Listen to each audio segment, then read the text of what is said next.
Well, we do have to talk about what happened overnight. We had some pretty significant thunderstorms roll through, some straight-line wind potential.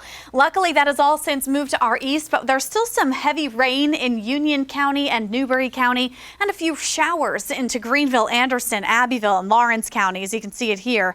Fairly light, which is good news, but still a nuisance as you get your day started. All those heavy storms, though, still producing some significant lightning, pushing to the east into the central and northern areas of the Midlands. To the west, we actually have a segment of drier air building into parts of Tennessee, Alabama, and North Georgia. This means we will end up seeing some dry conditions come through, but it may not last too long as there's another line of showers that are starting to develop, and that could actually be our next severe threat by the end of the day. I'll take you through Futurecast. The morning looks pretty good for most spots. It's right around midday, though, that the next storms start to pop up. We're looking at those across the Tennessee border. They hover in the mountains mainly through the middle of the day into the early afternoon with a few showers and storms that develop.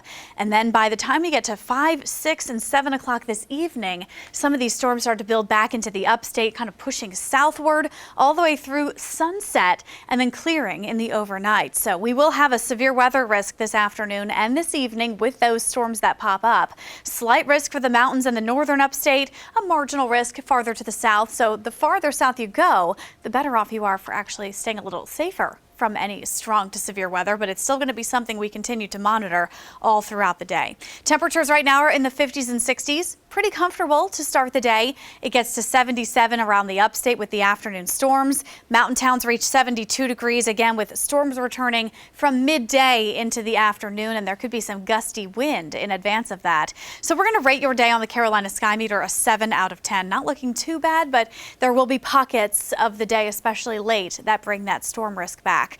And then once we get past today's storms, tomorrow's temperatures will be quite a bit cooler. 70s or near the 70-degree mark in the upstate, in the 60s in the mountains. And then by Thursday morning, we're talking 30s and 40s. And this kind of cool weather will linger. So waking up in the next couple of mornings, it's going to get a little bit chillier. Friday brings another chance for some thunderstorms after drying out Wednesday and Thursday. And then luckily, Mother's Day weekend looks really nice if you have any plans to celebrate, but temperatures stay quite a bit cooler.